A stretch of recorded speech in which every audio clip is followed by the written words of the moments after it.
vérité ne cesse d'être applaudie par plus d'un, adilé aujourd'hui par la diaspora aussi. Joseph Mbenza, bonsoir.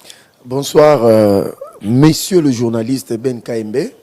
Parmi les journalistes que moi aussi j'apprécie beaucoup, votre sens de convivialité, votre courtoisie, votre gentillesse, votre intelligence, votre manière de faire les choses, votre façon de vivre avec les gens. Il y a un peu d'angana j'étais au Bafleur. Tika était pour notre bande d'émission, on a appelé ça joyeux anniversaire à un homme que moi j'ai découvert. Il s'agit de monsieur l'ADG Fabrice Lucinde, monsieur l'administrateur directeur général de la SNEL SA, qui a fêté son anniversaire hier. C'est pour cela que j'ai voulu lui souhaiter des joyeux anniversaires de vive voix pour dire, monsieur le directeur général, monsieur l'ADG, joyeux anniversaire de la part de votre petit frère, Joseph Mbenza, qui vous porte dans son cœur, parce que j'aimerais parler de lui en quelques secondes. Monsieur l'ADG Fabrice Lucinde arrive dans la SNEL. La SNEL était dans une difficulté énorme. Il y avait ce qu'on appelle la dette extérieure qui frôlait le milliard, parce que la SNEL avait contracté des dettes avec des partenaires extérieurs, avec des banques extérieures, que la SNEL a commencé à payer. Quand il est arrivé à la SNEL, il y avait ce qu'on appelle la dette sociale, qui frôlait les centaines de millions de dollars, où les agents de la SNEL étaient payés en retard. Il fallait procéder par des crédits bancaires pour payer les agents de la SNEL. Quand il arrivait, il a mis fin à ça. Il y a ce qu'on appelle aussi le bilan social. Le bilan social, c'est-à-dire entre le banc syndical et le comité de gestion. Cette jonction a fait que le dialogue social entre le comité de gestion dirigé par M. Fabrice Lucinde et les agents de la SNEL est aujourd'hui tout ce qui a été convenu avec le banc syndical pour l'intérêt des travailleurs a été respecté à 100%. Donc c'est pour dire que non, la SNEL aujourd'hui, sur le plan de l'organisation intérieure, va crescendo, va bien. Et puis, il y a un souci aujourd'hui au niveau du Congo central. C'est pour cela la délégation de la SNEL SA a été reçue par le gouverneur Grace Bilolo, où ils ont évoqué des perspectives d'investissement de la SNEL dans la province, parce que la SNEL aussi s'attelle à investir aussi dans la province du Congo central, et certains projets ont été soumis par l'autorité provinciale, surtout le dossier aussi de Kingatoko, où plus de 10 hectares ont été spoliés par un... Donc vous disiez qu'il y a une délégation de la SNEL qui a été reçue au Congo central. Par le gouverneur.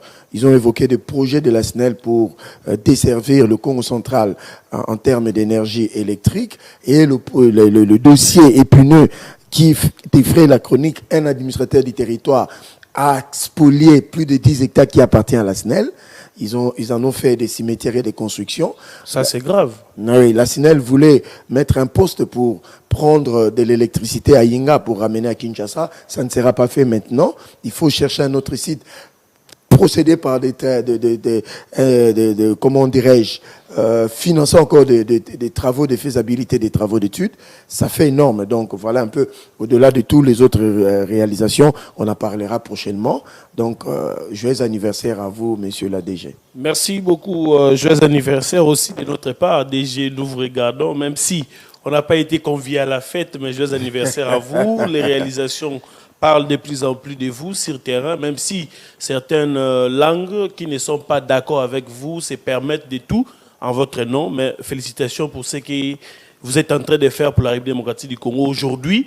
Ce qui était un rêve il y a longtemps, parce qu'on voyait, oh, Massina, Câble Baby, ou bien Disjoncteur et Koufi. Il faut faire des années, mais aujourd'hui, nous apprenons des sources fiables et des habitants des contrées que lorsqu'il y a un problème... Exemple, juste en face ici. Donc, les lots, Kabine Ziki, Nabutu, Bassali Moussala, et le lendemain, les Congolais sont desservis. Ça, ce sont des avancées que les Congolais veulent voir. Écoute, chapeau à vous, fêtez bien votre anniversaire. Merci beaucoup. Donc, on va parler ici de l'agression rwandaise qui continue à prendre des formes. Aujourd'hui, on ne parle plus de Luanda parce que João Lorenzo a jeté l'éponge. On parle de moins en moins de Nairobi. Aujourd'hui, des solutions se multiplient. On a plusieurs facettes de solutions. Vous avez ce que l'ECC et la Cinco font. Ils disent que c'est pour trouver la paix. Vous avez les consultations, cohésion nationale, c'est pour la paix.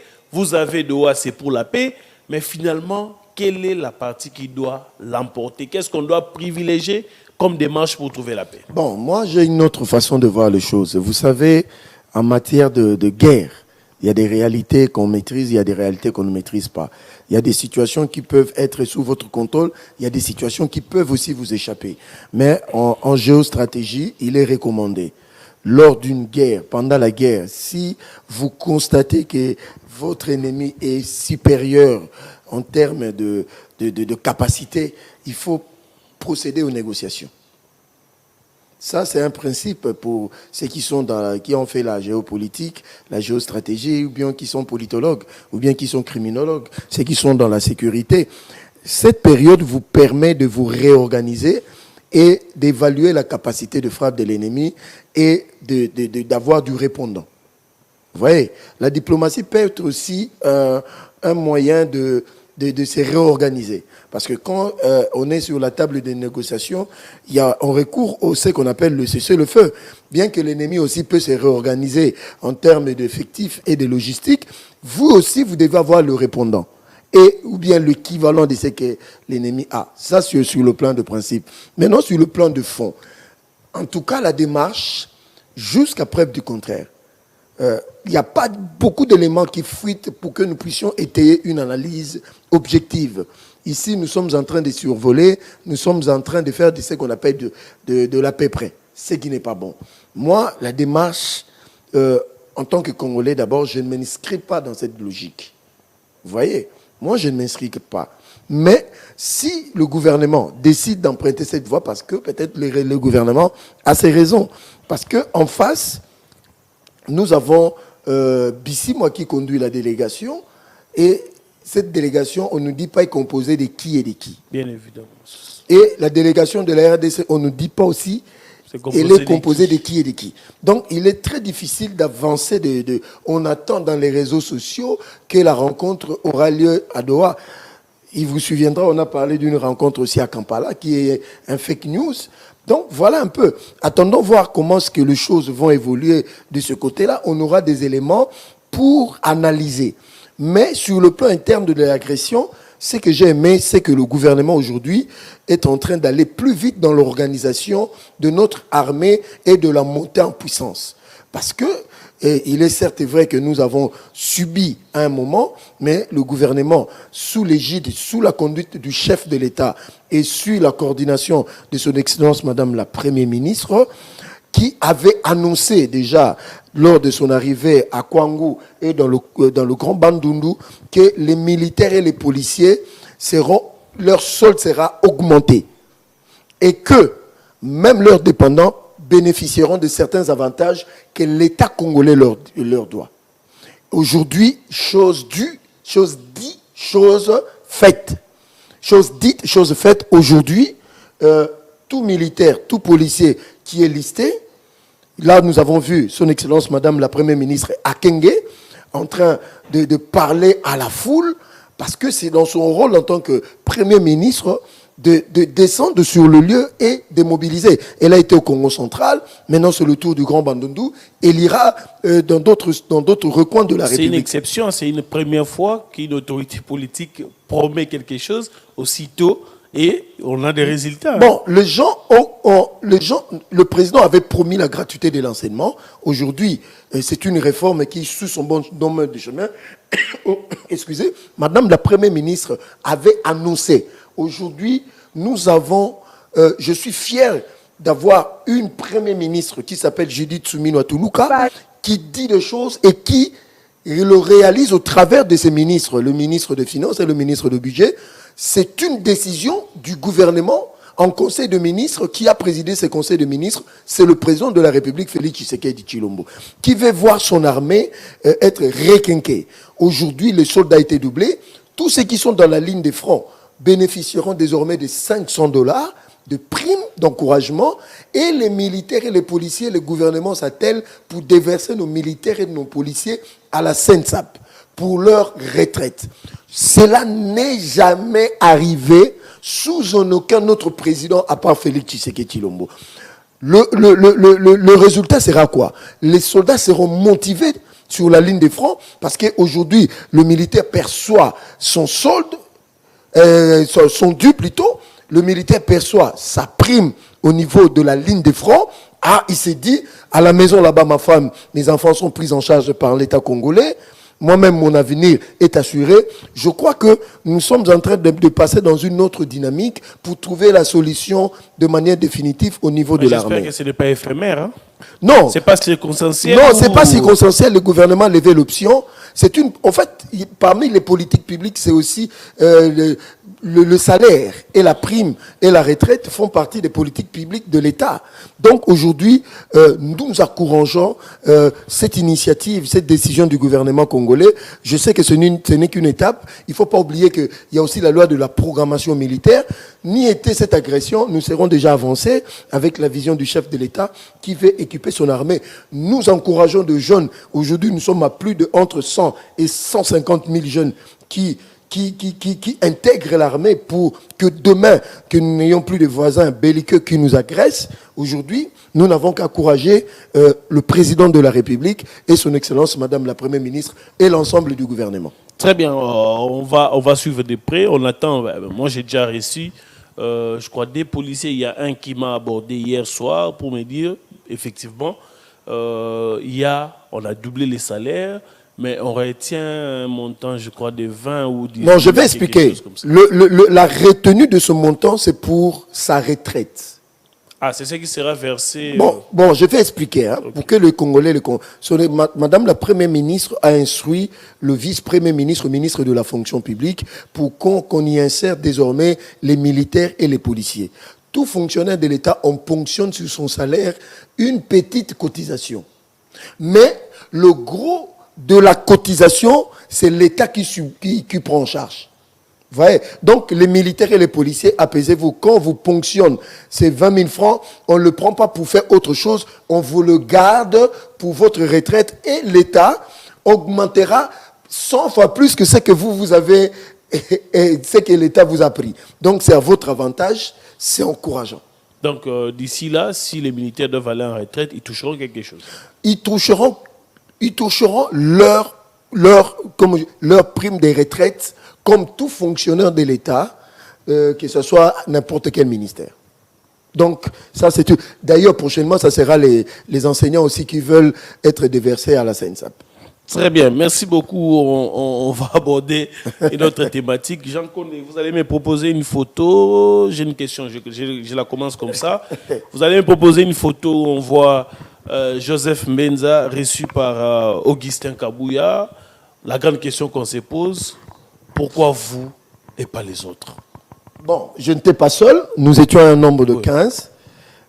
Nous saluons ici, avec beaucoup de respect, beaucoup d'estime et beaucoup de considération, le secrétaire général Augustin Kabouya Mwanabouté, président intérimaire de l'UDPS, coordonnateur de l'Union Sacrée.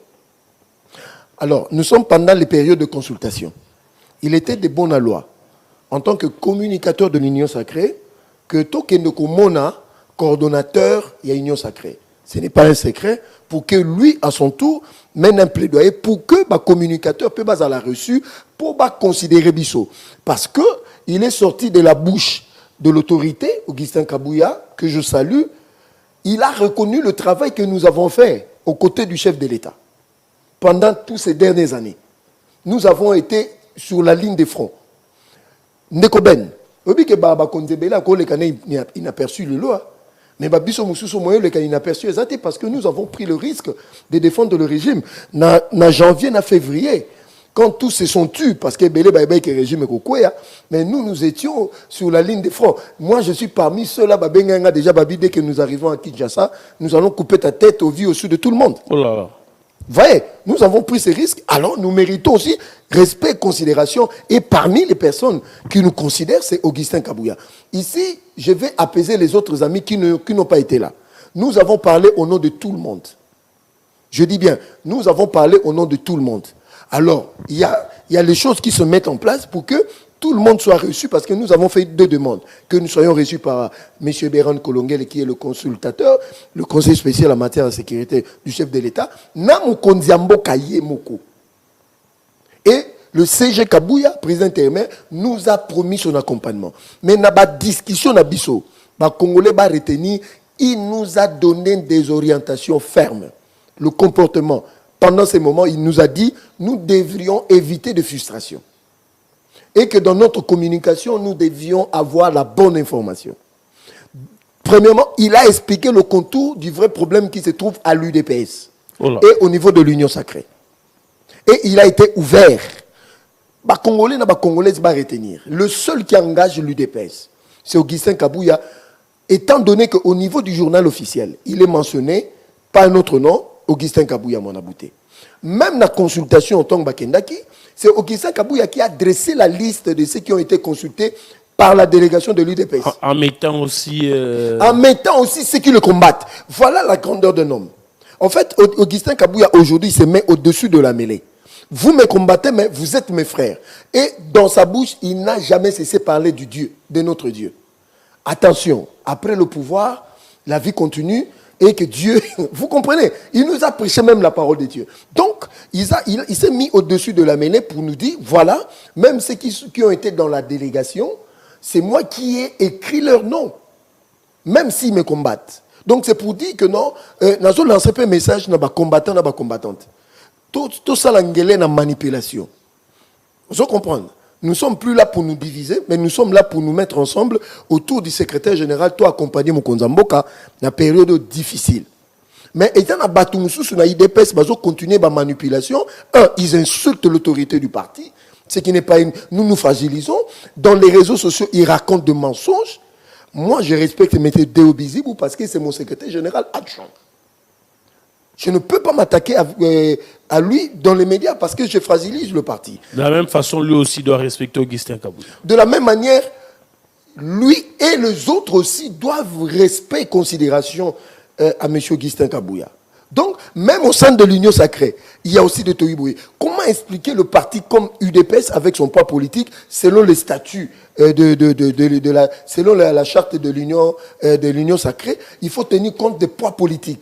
Comment UDPS, avec son secrétaire général, peut être mis au même pied d'égalité que les autres? Non, mais si c'est maintenant un débat des poids politiques, c'est que tout le monde va se révolter. Non, c'est pour dire que l'approche n'a pas été bonne. Au niveau de l'Union, ici je ne m'attaque pas à M. Mbata, mais il y a à boire et à manger dans ce qui est en train d'être fait. Parce que moi, en tant qu'IDPS, quand j'ai regardé, je me suis posé mille et une questions sur la démarche. Donc, même au niveau de la consultation, le secrétaire général Augustin Kabouya souhaite bon vent à M. Eberan Kolongele pour qu'il réussisse dans sa mission comme lui, il a réussi pendant qu'il était informateur. Donc, il lui apporte tout son soutien. Et je dis, M. Kabouya, aujourd'hui, c'est un élément de la stabilité au niveau de l'Union sacrée.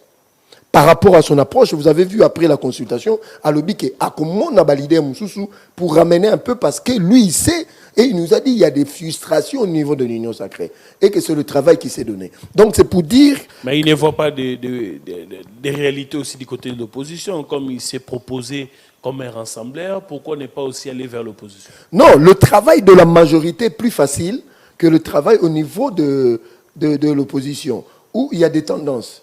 Il y a ceux qui disent qu'ils viendront à la consultation, et il y en a ceux qui disent que non, bango format na balingi angote.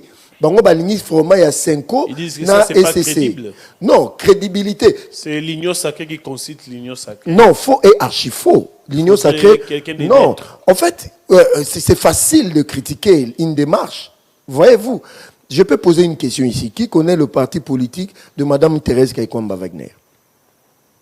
Elle n'a pas de parti politique. Alors c'est une Congolaise que le président a pris par rapport à ses compétences.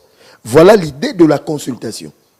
Le président peut aujourd'hui prendre n'importe qui, s'il est compétent, et il peut jouer un rôle pour ramener les résultats. Ce n'est pas forcément au niveau de parti politique. C'est pour cela que le président a parlé de l'opposition de la majorité de la société civile. Vous voyez, c'est lui le président qui engage la République, l'ECC et la CENCO n'engagent pas la République. Donc cette question de neutralité ne vous inquiète pas. Quelle neutralité? On voudrait que celui qui consulte soit une personne non, ça c'est irréprochable. Ça c'est une démarche gouvernementale de l'État congolais. ECC et CENCO c'est une démarche privée. Il faut dissocier les choses. celui qui a le tableau de bord du pays, c'est le président Félix Tshisekedi. Et il dit, voilà mon orientation. Les autres, ce sont des faits privés. Bon, parlons un peu de la démarche de la Cinco. J'aime plus parler de ça, parce que je sais que c'est une démarche suicidaire pour la République démocratique du Congo. Les dessus de cartes des évêques et des pasteurs sont flous, et il y a boire et à manger. Je pose la question à haute intelligible voix. Les gens parlent de la cohésion nationale. Aujourd'hui, Sarkozy est condamné à 7 ans de prison.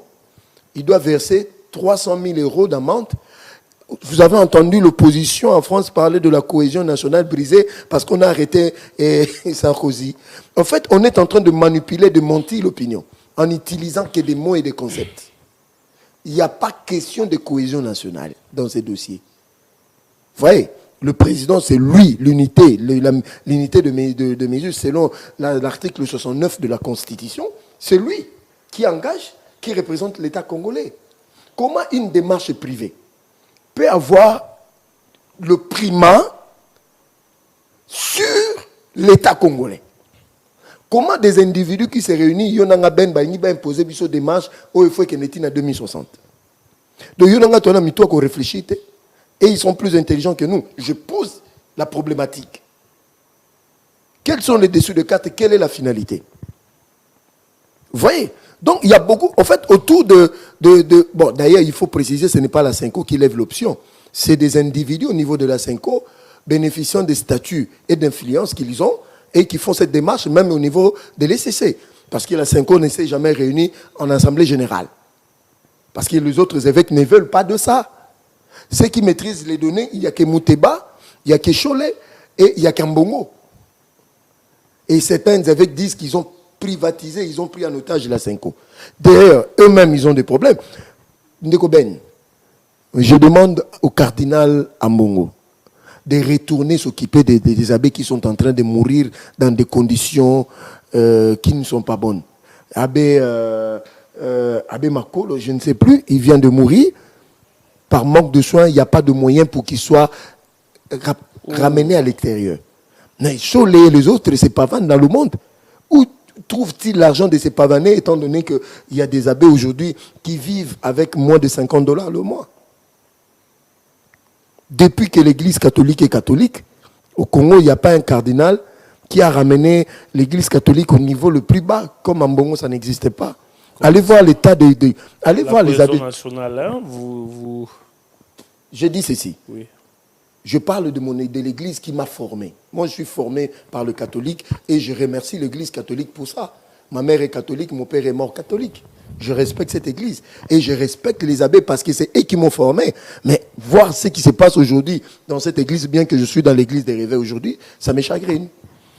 Que pensez-vous de ceux qui disent qu'il y a quelque part un tox, vice de procédure, une première ministre qui est reçue par un conseiller du chef de l'État?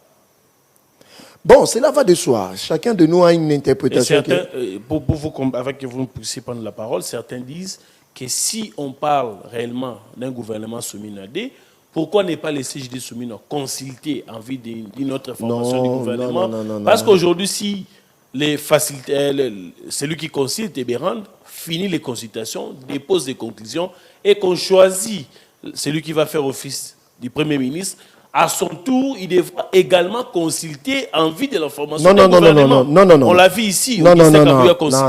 Judith Soumino a consulté pour obtenir un gouvernement. Non. Le contexte n'est pas. Élastique. Le contexte n'est pas le même. Nous sortons des élections. Il faut identifier la majorité. Il y a toute une procédure constitutionnelle. Ici, nous sommes dans une pratique politique et doctrinale. Ça n'a rien à voir. Ici, le président donne mandat. Monsieur Béran, tel qu'il est là, c'est le président de la République et représenté. Est-ce que les gens, c'est difficile de comprendre ça? La première ministre a été listée selon monsieur le professeur Mbata comme faisant partie des membres du présidium. Selon Mbata. Et Béran, c'est le président représenté. Donc c'est que le président pouvait faire lui-même, compte tenu de son agenda, il dit à monsieur Béran, faites-le pour moi, il pouvait te choisir, il pouvait me choisir. Où est le problème? C'est une pratique politique. Ça n'a rien à voir. Mauvaise interprétation. Il y a encore une autre question? On avance, on va parler de la vie parce que beaucoup, ça fait les tours, ça a quand même retenu l'attention de l'opinion. C'est pourquoi on en a parlé. Mais on va parler également de la ville-province de Kinshasa. On va commencer par quelque chose qui venait de faire les tours des réseaux sociaux aussi. Pourquoi en République du Congo, les gens ont du mal à parler de ce qu'ils gagnent réellement? Il n'y a pas longtemps, l'APK, les administratifs, ont failli aller en grève, soi-disant que Daniel Bumba ne paye pas les administratifs. Et que l'argent que Bumba verse à l'APK est détourné uniquement, je veux dire détourné, ou bien est utilisé uniquement pour la prise en charge des députés au détriment des administratifs. La ville ne marche pas bien. Bon, il faut qu'on dissocie Daniel Bumba exécutif et l'Assemblée provinciale au Ezali, Assemblée délibérante. Au bazana dotation na bango. La carte dotation qui provient de la province, de l'exécutif, ça leur permet d'avoir des frais de fonctionnement, ça leur permet d'avoir tout ce qui est organisation à niveau APK et le personnel. Alors, Daniel Bumba, lui, joue son rôle de l'exécutif. S'il donne l'argent à l'Assemblée provinciale, il n'a plus le contrôle de cet argent. C'est au niveau de l'APK maintenant, au niveau du bureau, de s'organiser pour faire bien les choses. Alors, si les choses sont mal faites de l'autre côté, alors il faut poser la question à ceux qui dirigent aujourd'hui l'Assemblée provinciale, en l'occurrence le président du bureau de l'Assemblée provinciale de Kinshasa. Donc Daniel Bumba n'est pas lié à ça. Lui, c'est qu'il doit verser comme dotation, comme fonds à l'Assemblée provinciale. C'est maintenant à l'Assemblée provinciale de s'en occuper.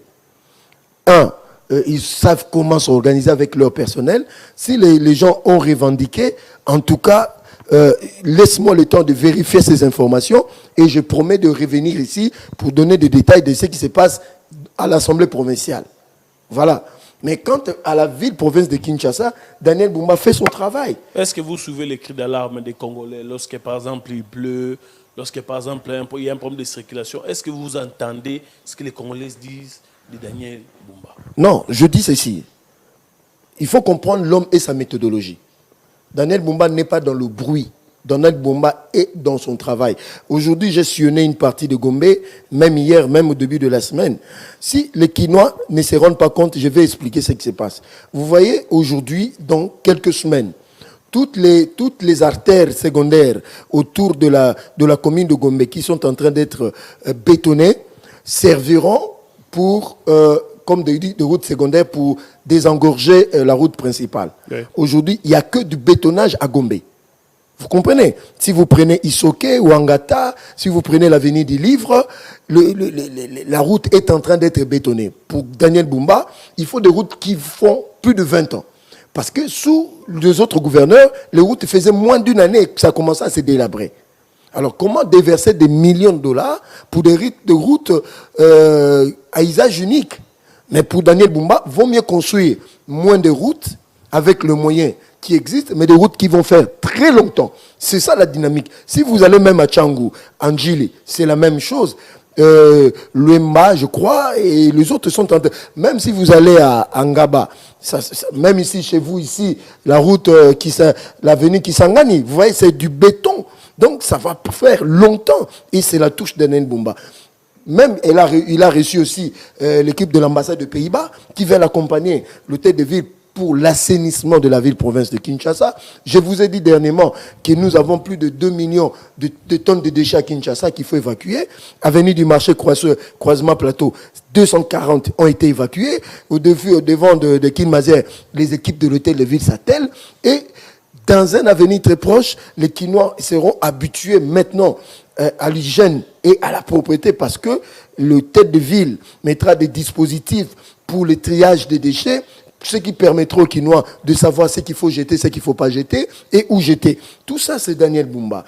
Donc, donnez-lui du temps. Il est dans son 7e mois et je crois que quand son budget sera mis en exergue, nous verrons beaucoup plus des actions. Donc voilà sur ce qui concerne la ville-province de Kinshasa. Vous le dites si bien, mais les Congolais ne voient pas tout ça.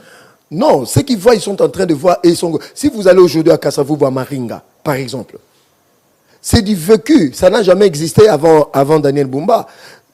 Allez à Kassavu ou même en Guéringiri, il y a des routes qui sont en train d'être, des routes secondaires, des artères secondaires qui sont en train d'être reconstruites en béton pour permettre aux Quinois et aux Quinoises d'apprêter des voies secondaires pour peut-être quand il y a embouteillage. Parmi les causes des embouteillages, ce sont des états de route. C'est ce qui est en train d'être fait aujourd'hui pour faciliter la circulation. Donc voilà. Donc 6-7 mois, de nous donner à Daniel Bumba plus de 2 ans, vous verrez le résultat. Est-ce que vous voyez Daniel Bumba terminer son mandat? Mais pourquoi pas terminer son mandat? Parce que personne ne se met ici à critiquer. Alors, M. Ben... On parle des pétitions qui déjà sont dans les coulisses. Non, faux, archi faux. Même si on vous donnait Kinshasa aujourd'hui, vous ne ferez pas mieux que Daniel Bumba. Parce que, est-ce que le Quinois se pose des questions? Qu'est-ce que Ngobila a laissé comme ressources financières à Daniel Bumba? Lui-même, avant de partir, il était allé emprunter pour payer les indemnités de sortie. 40 procès, les comptes sont bloqués. DGK, qui est la source principale de revenus de l'hôtel de ville, en déliquescence, en délabrement, en lambeau, il fallait refaire les choses. C'est ce qui est en train d'être fait. Donnez-lui du temps et vous verrez le résultat. Très bien. Vous, en tant que communicateur, vous souhaitez être reçu pour les consultations pour apporter quelle touche? Non. Mais, Ben, j'ai étudié, non? Je te parle, non? Est-ce que tu peux recevoir n'importe qui te parler comme je le fais? C'est parce que Natangi à ta classe, à ta mouké. Na peine à moi bongo. Natangi n'a mingi te koleka bango. N'a mingi te pe koleka yo. Parce qu'on dit kekoluka kop. Ça c'est mal faire les choses et mal voir les choses. Nous sommes Congolais comme tous les autres. Nous sommes un corps important. Vous savez que ce régime a connu trop de problèmes. Ni était la communication, ça serait le désastre. Aujourd'hui, beaucoup sont en train de rouler dans des jeeps, dans des cortèges. Mais si je te dis que le travail que nous avons fait, c'est plus qu'eux, vous n'allez pas croire. Nous avons protégé le régime par la communication. Quand il y avait manipulation des informations mensonges, qui était aux avant-plans, qui était l'armée sur laquelle le président s'est appuyé sur le communicateur. Bien qu'entre nous, il y a aussi des soucis par rapport à l'approche, mais je parle en général. Il y a des gens qui sont restés comme ça, dans l'option de la communication. Ben, si tu peux me recevoir ici, je peux vous dire secteur par secteur ce que le président a fait sans lire dans un papier. Mais certains se plaignent d'un problème d'accès à l'information. Je pensais que vous auriez dit aborder aussi ça avec Augustin Kabouya. Je n'ai pas donné des informations précises ici. Si, vous l'avez fait, mais certains d'entre vous se plaignent. Non. Ils n'ont pas accès à l'information. Un scientifique, un intellectuel, bon, pas intellectuel, un homme intelligent. Moi, j'ai appris comment faire des recherches, comment avoir des informations. Bon, je suis d'accord que certains ministres nous ferment leurs portes. Et ça, ce n'est pas bon. Et même dans notre entretien avec le secrétaire général Augustin Kabouya, il avait fustigé ce comportement. Il a dit, mais vous deviez normalement être reçus. Les ministres nous cherchent quand ils ont des problèmes.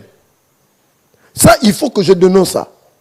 Je le dis à la télé. Le secrétaire général Augustin Kabouya nous a dit, mais vous deviez être reçus, moi je vous reçois. Et puis quand il nous a reçus, nous n'étions pas dans son agenda. Nous sommes venus de manière impromptue. Mais, quand il a appris que nous sommes là, il nous a reçus. Mais pourquoi pas le ministre? Les ministres et les mandataires ont besoin de nous quand ça barde dans leur camp. On l'accuse de détournement, ils commencent à chercher quelqu'un communicateur, ils vous donnent quelques miettes d'argent pour que vous le défendez. Mais quand tout baigne, ils ne vous appellent pas. C'est ça la méchanceté.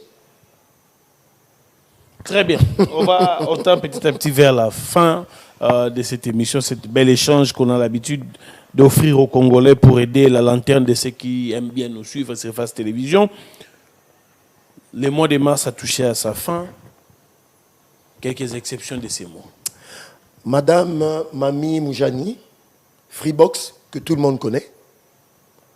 Celle qui était candidate gouverneur de la ville-province de Kinshasa.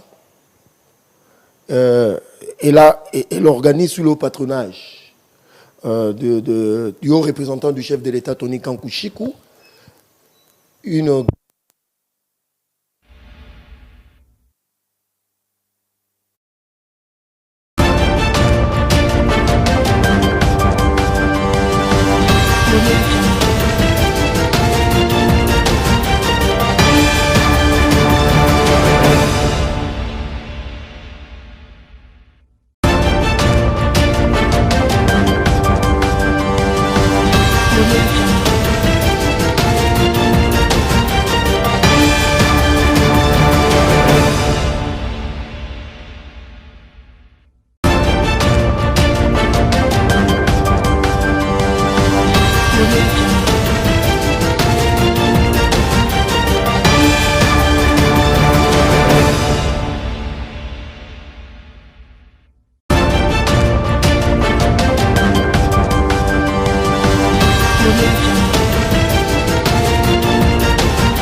Voilà, un petit souci technique. Nous voici de retour pour terminer avec cette émission. On parlait des exceptions du mois de mars, Joseph Menza. Votre micro. Oui, excusez. Le mois de mars se termine déjà. Et ici, je profite pour saluer toutes les femmes qui sont victimes à l'Est de la barbarie des Nanga, de M. Kabila et les autres. Mais ici à Kinshasa, le 29 mars de ce mois à 10h, à l'échangeur de Limité, et il y aura une grande manifestation qui sera sous l'égide et sous le haut patronage de M. Tony Kankou Chikou, qui est le haut représentant du chef de l'État, et sous le soutien inconditionnel de M. Dan Marshall Moubenga, qui est le secrétaire général de la DESCO, où Mme Mami Moujani Freebox va parler, elle va lancer la campagne sur la désinformation. Vous savez qu'avec tous les poisons rwandais, tout le mensonge qu'il y a, et c'est cette campagne qui sera lancée à la fin de ce mois de mars, qui consacre la fin du mois de mars. Alors, nous convions toutes les mamans et les hommes et tous les Quinois et Quinoises à converger avec nous à 10h à l'échangeur de Limité pour participer à Bamili Luana où ils sont importants pour la koyebisa ba Quinois ba salangele. Parce que le côté comique trop, na ba plateau à télévision, na réseaux sociaux, il y a un moment maman Mami Moujani Freebox ako limbolela ba congolais na ba congolaises en particulier ba Quinois oyo ba koki kusala pona koyeba oyo information lukuta oyo information solo yango tozo benga batu nyonso tokuta un échangeur et alimité lobby na 10h. Très bien, merci beaucoup. Nous sommes arrivés presque à la fin de Joseph Menza. Nous vous remercions d'être toujours prompt à répondre à notre invitation dans le cadre de cette émission de l'info de la soirée. Votre mot de la fin. Non, mon mot de la fin, Congolais, Congolaises, faisons confiance à notre président de la République, Félix Antoine Tshisekedi Tshilombo. Faisons confiance à son Excellence, Madame la Première ministre, et à l'ensemble des membres du gouvernement, n'a pas d'institution, parce qu'on n'a pas le choix. Nous devons être soudés autour du chef de l'État. Nous devons être soudés autour de notre armée de Ouazalendo. Nous devons éviter de nous entretuer. Congolais, Congolaises, nous sommes moni mutu. Azoe la yo o inamuninga no Congolais boya. So moni Congolais, Congolais musu azoe bisayo que au moni nanga zoya. Il faut que boya ba discours wana. Nous avons besoin de notre unité et tous os senga pe na mapinga la biso o bokomi ko zoana bo la biso pe musala o bokeli. Parce que tant le côté peso kota oli mbongo wana eza ya présidenté eza maman premier ministre eza mbongo na yonanga. Alors toujours pe sabino ango bon mouillé pe mayo cette fois-ci. Vous avez tout le soutien de tous les Congolais, merci. À celui qu'on donne plus, on demande plus, dit-on. Les militaires, on attend beaucoup de vous aujourd'hui, l'argent est là. Plus question des raisons, des motivations.